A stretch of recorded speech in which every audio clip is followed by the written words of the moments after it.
ग्रामीण सफाई कर्मचारियों को कांग्रेस का साथ मिल गया है। कांग्रेस विधायक एवं सीएलपी उपनेता आफताब अहमद ने लघु सचिवालय नूह में धरने पर बैठे ग्रामीण सफाई कर्मचारियों के बीच पहुंचकर उन्हें समर्थन का भरोसा दिलाया है।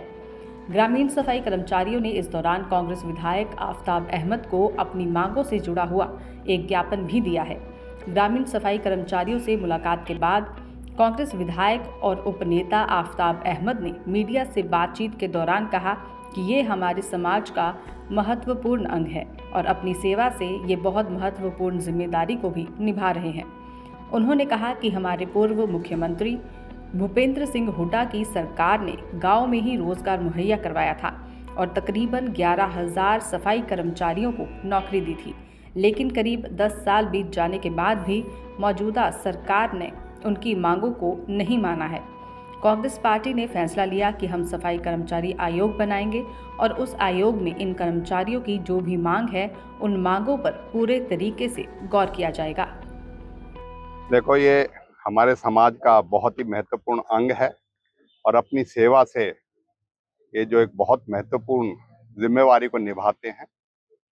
ग्रामीण सफाई कर्मचारी संघ थे के कर्मचारी हैं और मैं समझता हूं कि कांग्रेस की चौधरी भूपेंद्र सिंह हुड्डा की सरकार ने एक ऐतिहासिक कदम उठाते हुए ग्राम में ही ग्रामीण जो क्षेत्र की सेवा करने के लिए, चाहे वो गांव की इकाई थी, पंचायत की इकाई थी, उसको सफाई कर्मचारी का जो है रोजगार हमारे गांव में मुहैया कराया था। और मैं समझता हूँ एक बड़ी भारी संख्या 11,000 सफाई कर्मचारी उस वक्त कर रहे थे। बहुत सी इनकी मांगे जो हैं आज के दिन, क्योंकि 10 साल हो गए हैं, उसके बाद 10 साल से ज्यादा हो गया, आज के दिन उनकी जरूरत है।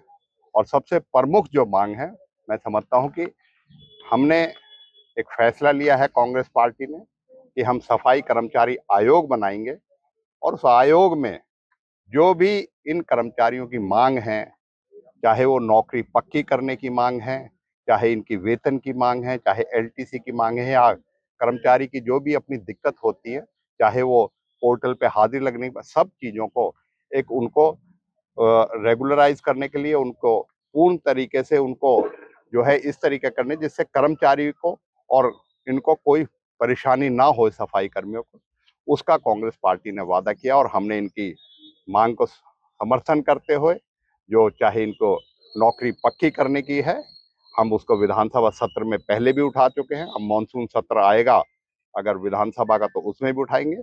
और अपने जो कांग्रेस का मैनिफेस्टो होगा, जो घोषणा पत्र होगा, हम उसमें इनकी नौकरी को पक्का करने का और सफाई कर्मचारी आयोग बनाने का हम जो है पार्टी ने पहले ही फैसला ले रखा है कि हम इसको अमल में लाएंगे और इनको पूरा न्याय देंगे, जिससे कि इनको अपनी सेवा का पूरा जो है लाभ मिल सके, उसको पूरी तरीके से इसको संतुष्टि हो सके और ये भी अपनी जीवन यापन सही तरीके से कर सके। इतने लंबे समय से इनकी मांगे हैं, सरकार को ना मानना क्या दर्शाता है? ये सरकार बिल्कुल जो है कर्मचारी विरोधी तो है ही है, इसके साथ साथ सबसे पहले ये किसान विरोधी, युवा विरोधी, खिलाड़ी विरोधी, जो है मजदूर विरोधी और सफाई कर्मचारी विरोधी तो है ही है।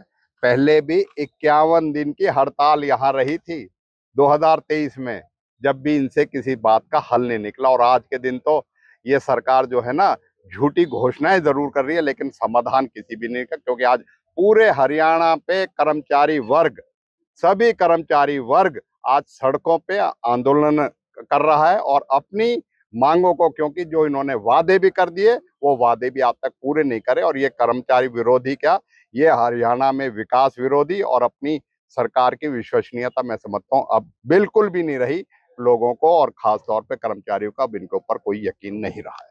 क्या नाम है आपका? मेरा नाम मिथुन है।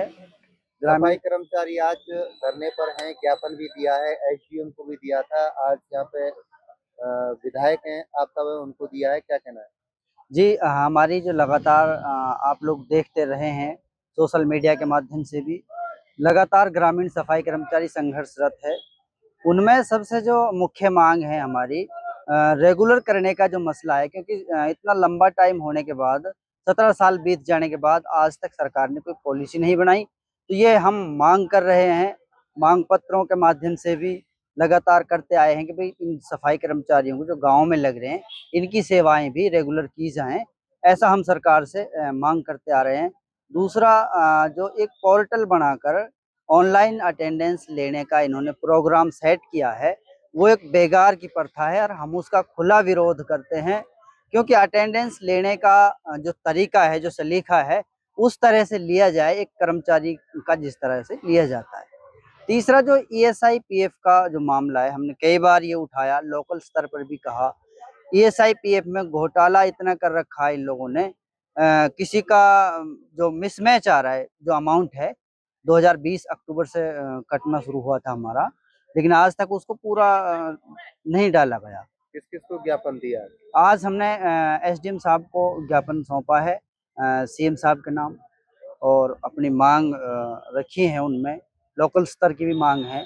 अभी जैसे सरकार ने ये बजट जो है तनख्वाह का, ये सरकार इतनी घटिया सोच रखने वाली सरकार है, जो इनकी सैलरी का बजट रेगुलरली जो आ जाता है 1 या 2 तारीख में, वो उसको रोक दिया है इन लोगों ने। लेकिन हम ये आपके चैनल के माध्यम से बता देना चाहते हैं, हमें कमजोर करने की आवश्यकता नहीं है, हम इतने सक्षम हैं, हम करनाल जाएंगे, सैलरी मिले मत मिले, 1 महीने बाद मिले, 2 महीने बाद मिले, उससे कोई लेना देना नहीं है। लेकिन इनकी मानसिकता को दर्शाता है कि हमारी सैलरी का बजट रोक लिया गया। ये सरकार विधायक को भी ज्ञापन दिया है?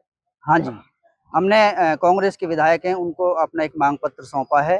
उनसे भी ये कहा गया है कि भाई आप लोगों की अगर सरकार आने वाले टाइम में आती है तो आप हमें पक्का करने का काम करें, नहीं तो हम जिस तरह से हमने अब मूड बना रखा है कि हम बीजेपी सरकार जिस तरह हमारी सुनाई नहीं कर रही, तो हम आपके साथ भी बिल्कुल खड़े नहीं होंगे।